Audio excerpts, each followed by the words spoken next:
Yeah. Okay. Hello. Welcome to episode 366 of the Self-Help Podcast with me, Ed Lamb, and my good pal Sean Orford. Are you right, Sean? I'm stunning. How are you? I'm fine. We're doing an evening one. Usually we record Wednesday morning, but it's Tuesday evening. I've even got the lights on to give me some. It's reflecting off my shining head. Same here. It's still wet. It's kind of brightish out there, isn't it? I mean, it's a bit dark on, in here. we were saying, oh, we're waiting for the summer to return, but maybe we're not wanting summer to return just yet because we don't want people going outside. What did we say? Yeah. Well, that's the big problem, isn't it? It's like we're at this point where are we going to come out of lockdown and start living normal life again? And what does that mean for the R rate? And are we going to go back up again? Looking at what's going on, I mean, we've got some horrendous stuff going on with all the racial issues going on, not just in America, but around the world. And that is a whole issue in itself, and it's probably a whole podcast. But the idea that people are mingling together with no distancing, like the potential for a spike, is really here with us now. You know? Yeah, I think there are some rules in there for protesters about isolating for a week or two afterwards. But I mean, it's a worthy cause, of course, isn't it?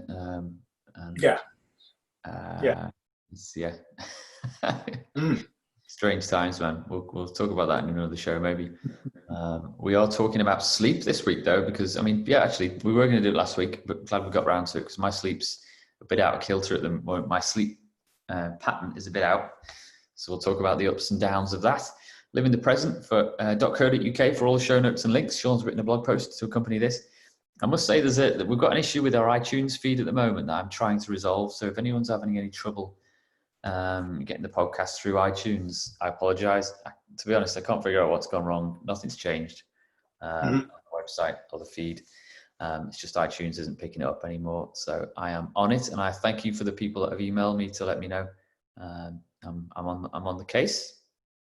Yeah, no pressure. No pressure, Ed. Get on with it. Come on. Get on with it. How are you doing, Sean? You okay? I'm good. I'm back up to doing my 3 5Ks a week, which is good. And the sunlight is, I seem to be going across between red and brown, depending on how hot the sun is when I'm out there, which is quite good. And it does make me feel so much better doing the exercise. You know, I come back and I'm feeling like, come on, get on with life. It feels, you know, I'm up, my brain's working. Yeah, it's good. So, what's your routine? Then I know you get up at 5 o'clock. You meditate first. What time do you hit the road for your run? It depends. If we're going to go for a run, usually I'm up at 5:45. Then it's a case of going and doing a bit of a warm up and getting ready, and then going running at 6 o'clock. So Rhea and I are doing it together, which is nice. That's good. But I every day I try and do my at least half an hour, preferably an hour's meditation. I do a run or some yoga, something like that. And the key, which is the key to what we're talking about here, is maintaining a routine rhythm in your body, which is one of the problems that we're talking about today, that people are losing their natural rhythm, that kind of sidereal rhythm that we all have. You know. So you've managed to keep your rhythm because your work has just continued as normal, would you say? Yeah, I mean, I'm up pretty early anyway, because a lot of the stuff, I'll go online to the Middle East. So, and they are, at the moment, they're 2 hours ahead. And they start work at 7. So if I'm going to see someone at 8 o'clock, that means I'm online at 6. You know, 8 o'clock their time, 6 my time. And if they want to do 7, then I'm online at 5 o'clock. You know, so what triggered this thought then, Sean? Did someone email you to talk about sleep, or is this just something you've been thinking? No. I'm aware of so many people around me, but people that are talking to me as well, whose sleep pattern's gone out the window. I had one family who the whole family had effectively become nocturnal. They were going to bed, and kids, I mean, quite young kids, going to bed early hours in the morning, not going up to the middle of the day. And it all just gradually slipped around. And I think that's what happens, is we start to slide into getting up later. And then means we go to sleep later. And then it gradually starts to shift around. And then someone says, hey, you got to go back to work tomorrow. You got to go to school. And it's like, oh my God, how am I going to do it? How am I going to get that sleep pattern back to where it was so that I'm actually functioning again? Yeah, well, it's the Tuesday the 9th of June, and apparently a Monday coming, all non-essential shops can open. So that's a lot of people back to work, isn't it? So yeah, it's going to be, I mean, we're getting a bit ahead of ourselves here, but how long does it take for a sleep pattern to shift in a healthy way? Well, you can shift it back so that you are going to sleep and waking up in about 7 days if you focus it. And the trick is, what you do is you set your alarm. It doesn't matter if it's a Sunday or whatever. You set your alarm for the time you normally get out of bed. So if you get up at 7 o'clock, you set your alarm for 7. Even if you went to bed at 2 o'clock in the morning, you make yourself get up at 7, which means that by the time you get to the evening, you are on your knees and you need to go to sleep. But if you keep getting up at 7, your clock will gradually slip back. So you will force yourself to go to bed. I need to go to bed now. Once you've done it, though, it takes about seven days to get your old system, because you've got to remember you've got muscle memory, you've got mind memory, that's all in there working for you. You have kind of recontact. But once you actually get back into the workplace, it'll take you about a month to feel normal and to feel kind of, okay, I've got it now. Most people spend a month. And you can see that when people go on holiday for 2 weeks, let alone lockdown for a few months, some people. Yeah. Yeah, well, I mean, the way people and myself can slip into other patterns during a holiday, for example, or this current situation. Do you think we're slipping into healthier patterns? Or it depends. Because one of the things I point out in the blog is that if you sleep for less than 7 hours, you usually got the anxious syndrome. If you sleep for more than 9 hours, you've got the depressive syndrome. Now, it could be that you haven't been getting enough sleep and you're in that kind of anxious phase. But in lockdown, you've managed to really kind of chill out, and suddenly you're sleeping longer. So that the lockdown could have actually taught you something good. Yeah. About learning to because it's habit forming.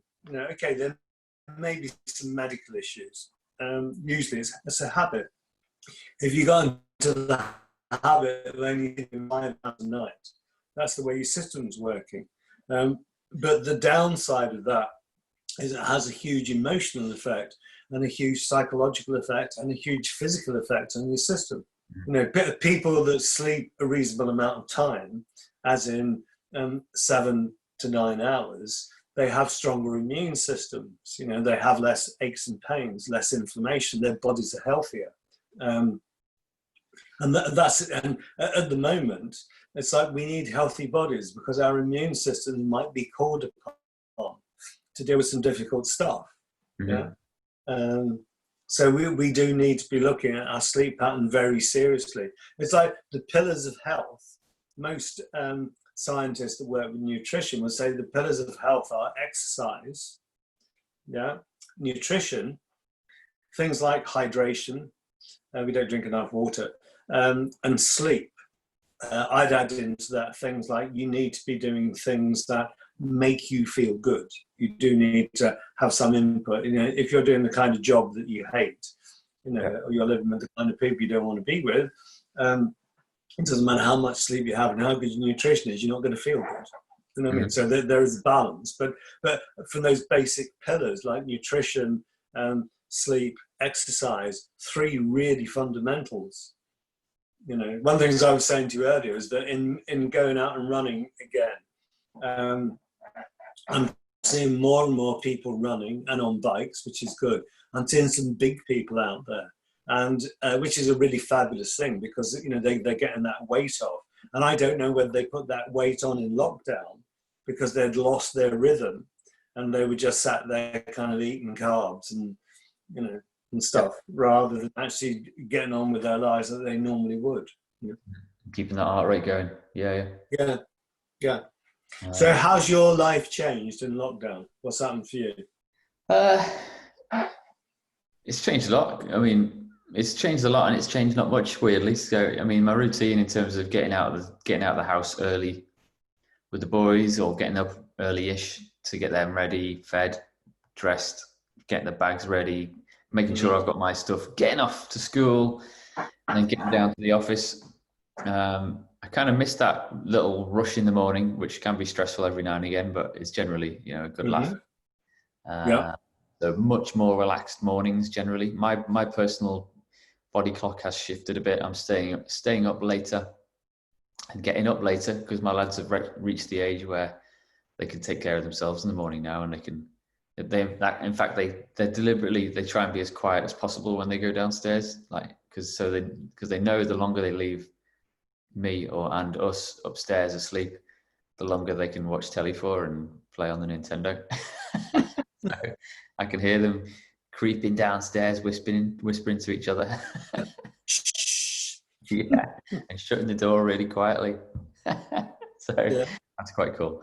So yeah, and I'm having a later-ish start, and then just working pretty solid then from like 10 till 4 from home, and then chilling out with the family. And we've kind of gone through different rhythms and different routines during this lockdown. So I was talking about it last night, in that early on we had this habit of after tea, me and William would go through the woods and onto the field and play football. We did that for a couple of weeks every night religiously, and then we'd come back and do some Lego for an hour or so, and I really enjoyed that. Like and then that, for some reason, that kind of faded out, and we started doing other things, and then we started walking on the golf course over there, and now we go for a little walk and take Jake for a bike ride because he's just learned to ride. So we've mixed it up quite a bit, actually, even in this 11 weeks or so.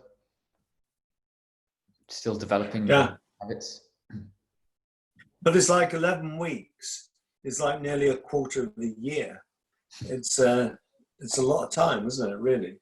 And I was saying that Auntie V, who's 92, she's got to be in her 16th or 17th week this week, in lockdown, and I don't know when on earth she's going to be able to come out of lockdown. She got amazing fortitude, but. Well, we had the news. We were pretty sure that Jacob, my youngest, he was one of the year groups at school that were going to be allowed to go back, but there wasn't really space for him at his school. And then we found out this morning that, and I kind of knew this would happen anyway, but William, who's a year 3, he won't be going back to school now till September. So both of them will almost certainly not be back at school till September, which is another, that's how much is that? 8, 9, 10 weeks from now? This is getting away from the sleep a little bit, but it is part of the same thing, because people's rhythms have changed. People's rhythms have gone. And recapturing, rebuilding the rhythms of our lives is going to be the next task. And for lots of people, that's going to be really difficult. And just like I say, the people that I'm working with who have been in lockdown, who are going to come out, and they're expected to go back and do a 12-hour day. And it's like, people are actually quite scared. They're quite scared. It's like, did I used to do that? Could I do that? It seems like a big task. Yeah, and yes, the rhythm will come back, but it's going to be like a big hump to get over, to get into do it. It's going to be a different rhythm for a long time in this country and right around the world, I'm sure. And maybe, we can talk about that another time. Maybe it's going to be a good thing once the shock of all this is worn off, and that we come to this collective understanding that we need to have a new rhythm for life in the years ahead. One of the things that does seem to be, I hear it again and again now, and I keep hearing your voice when I hear it, is the whole issue about whether it's the government, whoever it is, saying, we need to get people off of transport onto bicycles, we need to get them walking, we need to be doing all that kind of stuff. And I realised that you can get this £50 voucher to get your bike repaired, to get it on the road, if you need to. Soon apparently, Yeah. There's going to be a huge drive to us to be different. And how many people will go to work in the same way? Because loads of people I'm working with are working from home saying, why would I want to go back to work? I need to touch base with people, but people actually telling me they get more done now, they're more efficient. Yeah. I know. Yeah, it's fascinating stuff, isn't it? But I mean, wary as well. Yeah, I mean, you've listed some things on your blog post about some of the issues that one can face when the sleep pattern is disrupted, or you're not getting enough sleep, and there are things like high blood pressure and inflammation. So it's quite serious. I mean, there's an NHS link that I'm going to put in the show notes, which talks about some of the very serious medical effects of not enough sleep. It's not to be sniffed at, are they? No. And even things like diabetes, because your blood sugar levels are regulated in your sleep pattern, that your sleep pattern going out of sync can actually create diabetes, but getting your sleep pattern back can actually solve diabetes. I mean, it's all that kind of stuff.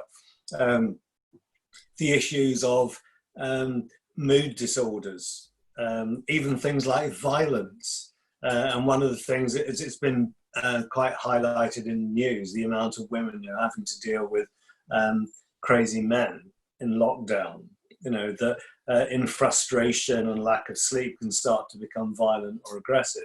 I do have to say that I do deal with the men who are the subject of abuse by females as well. It isn't exclusively males, although it might predominantly be males. But those kind of mood changes, and you see it, people get short fused, they get irritable, they get kind of intolerant, the anger comes out. You see, I've seen people shout. We walked past a couple the other day when we were going out collecting elderflowers to make elderflower cordial. And there was a couple having a real classic ding-dong on one of the paths. And they'd obviously got to the end of their fuses, both of them, and were going at it in public. And I was watching that and thinking, how many people are doing that behind closed doors? Yeah. I just started rewatching Father Ted on Channel 4 on demand or whatever it is. And there's a married couple in that who, they kind of have a running joke through the series that they're arguing and bashing the heck out of each other, like with baseball bats and stuff. And then as soon as Father Ted comes in on scene, they're as good as gold, and pretending like everything's fine. So it's doing it in quite a funny way. But obviously, it's quite serious stuff going on behind some doors at the moment, hey? Yeah. And I'm not in any way diminishing the protests that are going on. I wonder whether people's frustration that's come out in the protests was also fueled and fired by the lockdown issues. So that whereas they might have kind of reacted at this level, suddenly they're reacting at that level. They got more.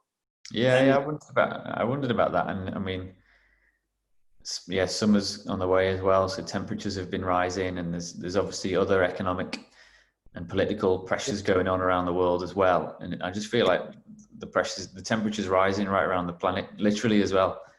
And it's all everything seems to be coming to a bit of a head at the moment, doesn't it? Yeah, and wherever you look, there's pressure on humanity. I guess in every poor person, as in every animal in nature, is under pressure as well at the moment, whether that's because of our fault. But yeah, the sins of the fathers are visited on the children, and whether we're looking at the Western world has developed on the back of other countries and the people from other countries doing all our dirty work for us, that kind of white supremacy thing. And yeah, it does. I mean, that idea that, Black Lives Matter is real, the idea that all lives matter is real, but it's easy for people that haven't been oppressed to say that. It's different if you have come from an oppressed group. Yeah. But yes, I think all these things feed together at the moment, and it's hard to actually be clear about everything that's going on, and the intensity of it. So, all right. Well, to sum up, then, I mean, assuming that we've got, I don't know, for me personally, and for a lot of people with kids that are at school, lockdown or restrictions on going back to work are going to be in place for 10, 11, 12 weeks.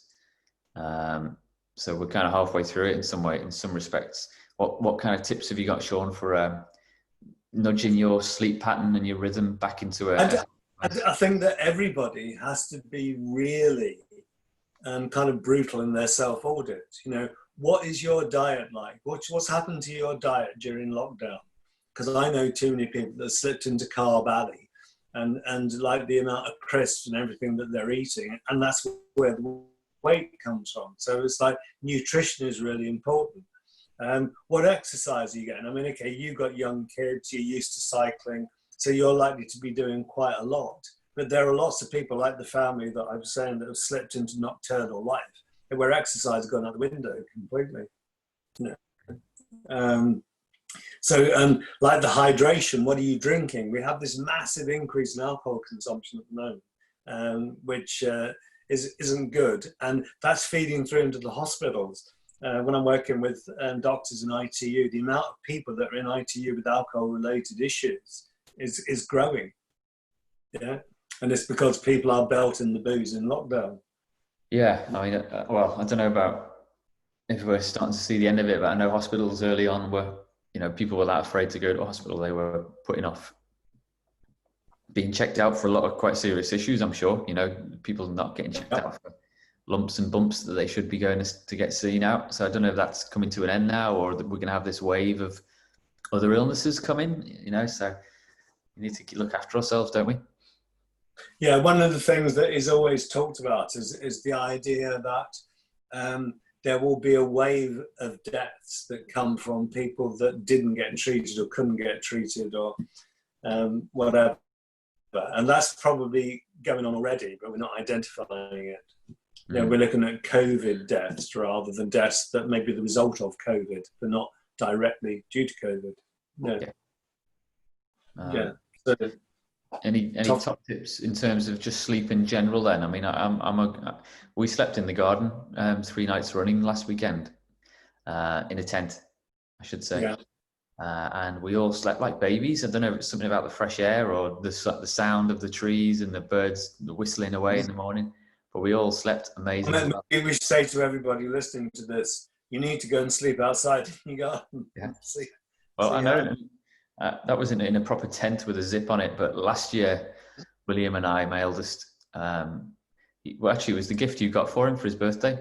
The bivouac thing, yeah. A shelter. So it's basically just a sheet that propped up on a ground sheet and then a sleeping bag, and we slept open air, and that was incredible as well. It's not something I've done since I was a kid, and I'm sure it's not something that anyone listening to this has done for, I don't know, years and years, if ever. Like, have you ever slept just out in the stars, like personally? I have, yeah. Have you done it recently?